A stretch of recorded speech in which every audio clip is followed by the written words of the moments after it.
All right. Hello and welcome, everyone. Sorry it's taken a little longer than I would have wanted, but let's talk about the Revenant Prime Access and just generally what I think of it. First and foremost, starting with Revenant. So, in terms of Revenant, he actually got a major change to his Mesmer skin, meaning that his two's charges now have 1 second of invincibility minimum between each one now, which has been a huge boost to Revenant. It is the main change that has made Revenant so much better, as it adds just copious amounts of consistency to what you get out of Mesmer Skin anytime you press it.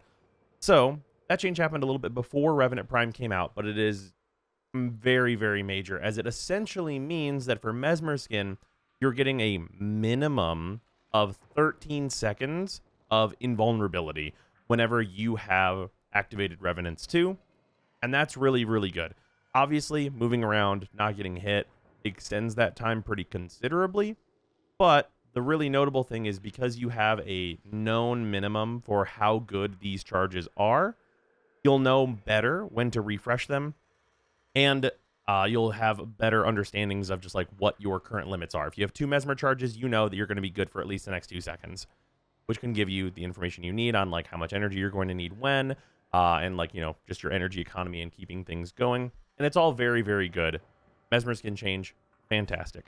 In terms of just differences from regular Revenant, things are pretty minor here. More energy, which is always nice, and a little bit more shields, and a little bit faster. The sprint speed is probably the nicest thing, actually, which is due to him getting some changes to his Reeve ability, which are important. The basic stuff for Reeve is pretty much just quality of life things, allowing it to be a better just general movement skill, and giving you the ability to cancel it by jumping out of it, and having it be affected by sprint speed now. So you might consider putting sprint speed mods in, which I definitely have. Now, this is also a thing that I've been doing since the Archon shards have come out, and it's worth noting that there are obviously 5 shards I would give to Revenant, but 2 of them are the most important ones for Revenant, and that is yellow shards. He has 1 of the amber shards I want to give him so far, and this is on casting speed. The most important thing for Revenant is to add 2 casting speed amber Archon shards, as this will allow you to completely replace natural talent in your build. And obviously, you could just do, you know, the total 100% additional casting speed if that's more comfortable for you. But once you have those Archon shards, there's a change you can make to this build that makes the build quite a bit better in most situations, I would say. Now, this is obviously like quite a powerful one form of build. You're going to get a ton done here. I use this to hunt the Archons. It's just going to be generally very solid. We're using Roar instead of his 4 for a nice high damage increase. We have the ability to use his Reeve with his 1 to get instant kills on enemies. Doing good stuff here. We're using Molt Augmented to gain more Mesmer charges over time the longer we go into missions. Make it so we have to cast that less and less as time goes on. And it's all very, very nice. The notable thing you can do, though, with the Archon shards is if you add those 2 shards in for the casting speed, you drop natural talent, you add a V polarity to this build, and you put in Blind Rage. Because you're already getting the very important stat for casting speed for Revenant, because you need to be able to slap that 2 on very quickly, you can then get 100% additional strength, basically. It's 99, but, you know, we end up at 322 instead of 230, or 223. So that's quite good. Being in the 300s for strength is going to give us considerably more charges, meaning we're going to have to cast R2 much less often. Also, notably, because this will go down to 8 and we have 1 additional capacity left over, that 1 Forma will still allow us to bump up Fleeting Expertise and Streamline by 1. So we're not going to lose as much efficiency as you might normally think, because this is going to be minus 55, but we're going to get the additional 5 and 10 here. So it's actually really only about minus 40, and our energy costs are still going to be quite low. The other stuff to add on here is you could add in sprint speed instead of mobilize. So this is a consideration just to add rush if you really value Reeve being much faster. I think overall I'd rather just have better bullet jumps, and it's even a consideration to add a parkour shard on Revenant, which I think combined with mobilize would probably overall be a better choice for better movement speed than going for rush. but it is a consideration if you want to move around with Reeve, and like even if it's just a matter of you think it's cool, then adding Rush in instead of Mobilize is going to be a solid choice for making that much, much faster and give you more momentum. As for the other 3 slots for Archon Shards, I do think that 2 slots of casting speed are basically required on him. But for the other 3 slots, really easy just to put all strength in there, but adding in 1 parkour shard, like I said, to go with Mobilize if you prefer to be very, very fast and you don't think that you need just a bunch of strength shards, which is a totally valid choice on him, is a definite way to go if you're really investing in Revenant. Overall, I'm really happy with Revenant Prime. A thing that I don't usually talk about this, but I wanted to talk about it in this case, is that the trailer for Revenant Prime, I think was exceedingly well done. The trailer is basically an admission of no explanation for Revenant Prime, where he has just kind of like formed from the void / eternalism, and Ballas has no fucking idea why he exists.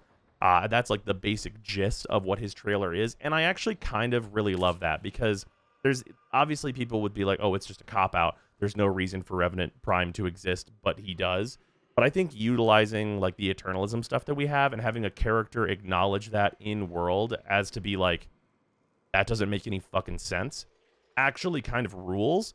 So I just wanted to point out that I think that like the reason a Revenant Prime is a thing is kind of awesome. Moving on, weapons. So Phantasma Prime. So this weapon is it's the exact same basically as its regular variant. It runs the identical build, and you can do a few different things if you want to. I obviously have the big heavy ammo mutation on there, but we have an ammo upgrade here, and also crit stat upgrades for Phantasma Prime. The crit stat upgrades really don't matter. The extra ammo is definitely nice, though. And the thing about this weapon is there's a bug fix that needs to happen, because as of the release of this weapon, the Phantasma has been made more annoying because it is no longer respecting one of the options that you can toggle. So the thing that I want to talk about is not like really whether or not the Phantasma Prime is good. If you've used the regular Phantasma, you know the Phantasma Prime is excellent because it's just purely better version of its regular form. But the thing that I want to point out here is that if you go into your options in the accessibility menu, if you scroll down a little bit under the video options, enable screen shake. I have this unchecked. That's what this says here is enable screen shake. I have screen shake turned off, and the reason I have screen shake turned off is because if I play long enough with screen shake happening, it gives me a fucking headache. However, with the release of the Phantasma Prime, this fucking happens. And this wasn't happening with the regular Phantasma before, but it's copious amounts of screen shake as you get closer to the end of the magazine. And as someone who really likes using the Phantasma Prime, that's super annoying, and I really wish that the option in the accessibility menu would be respected at all, because it was being respected before. And I understand that like this might be like a thing that's like designed to make it harder to aim or something with the Phantasma, but like honestly, it's just super annoying. Just give me recoil. Like, just up and down recoil or something is considerably less annoying for a weapon that I'm going to be just, like, holding down left click and firing down a hallway for hours at a time, potentially, in survival missions. It's not exactly something that I want to be looking at just shake all over the screen, along with all of the other effects. Also, obviously, these, like, level 190s. I'm just showing the damage here, but, like, it does this, you know, it absolutely murders them. It gives them like a bajillion heat procs, and then they explode. It's super, super good in terms of damage. I just really wish that they would make this weapon, and it's the regular Phantasma too, to be clear. It's not just the Prime, but making it not shake the screen all over violently would be preferred. Then for the Tatsu Prime, recently, obviously, if anybody watched the recent Jots that I have been doing, we talked about the regular Tatsu on actually the day that the Prime Access dropped. The build, very much the same / similar. It is, like, it's going to be a heavy attack weapon. And the reason it's going to be a heavy attack weapon is basically exactly the same as the reasons I listed in that video, and it's because Wise Razor sucks. Wise Razor is, like, not good, and they just ruined this stance whenever they did Melee 2.9999 or whatever we're on. And because of that, you're basically going to be just utilizing the heavy attacks of the Tatsu, which do have guaranteed slash on them, and that's very good. So if we just like hit these enemies, they're going to quite easily die. Even if they have armor, they're going to take very large chunks of damage, and that's super solid. Like heavy attacks go through, they kill the enemies, they get through the armor. You're going to be able to have a totally fine time with it. So if you just want to use the Tatsu for like flavor and because you think it looks cool, it performs well and fine enough. But it's basically just like a bad version of the Reaper Prime if you're using like the heavy attack version. And it's also a bad version of the quick attack version of the Reaper Prime, just to give one example. So yeah, the Tatsu's like fine. If you just like the aesthetics of it, it's definitely usable, as you could clearly see.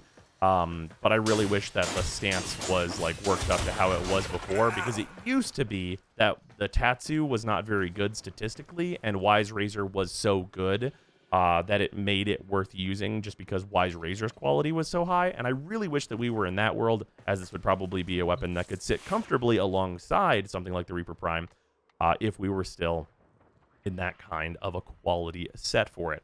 But yeah, overall, super happy with like the Revenant PA. The weapons are all like at least usable, right? Like anything where I'm getting weapons that's like, oh, you could absolutely just like use this and see success, and like that's good. I think is always nice. And the improvements to Revenant really increased his consistency and like vastly increased my enjoyment of Revenant just in general. I think he has a much more like solid base kit now, and also with him being super low rarity and very accessible, I think it's definitely going to be a thing where I can very easily recommend Revenant Prime to new players. And I think that that also just generally has value. I think that the way that they did the rarity for him and how early you can get him through relics is great. And just like, it feels like somebody at DE really thought about like what it means for Neja to be leaving the pool of relics and to be vaulted, and for needing kind of Revenant to be the new consistent tank that players can farm and just have a really good time with, and all that good business. But yeah, in terms of cosmetic stuff, because I know some people want to see, I am just on the Prime skin, Sevagoth Noble. The attachments are his armor on the shoulders. I was using, or was trying out his specific armor, which is the Vitala Prime, which I think looks good. I think the Vitala Prime is a really solid armor, but I just really like his basic default armor just in general. I think it looks great. And we're also using his Sindana that comes with the Prime Access and the Wrapped Wing Ephemera, which I think works really well with just his like general ghostly aesthetic. And I actually think I like this overall more than the Deluxe, which is surprising to me. I do think that there's going to be some Tenogen artists that come out with like helmets that are going to be a significant upgrade over what we have here right now, because I think his helmet is good. But that could be much better, especially if you got like the Ahriman in like the correct materials for like what Revenant Prime looks like. I think there's a lot to be done there in terms of like fashion stuff. And then otherwise, yeah, nothing too crazy here. I think he's, really successful, good theming. They did a great trailer job for him. Solid weapons were given here. And it's going to be good. The Phantasma Prime, it's not much different than the regular Phantasma.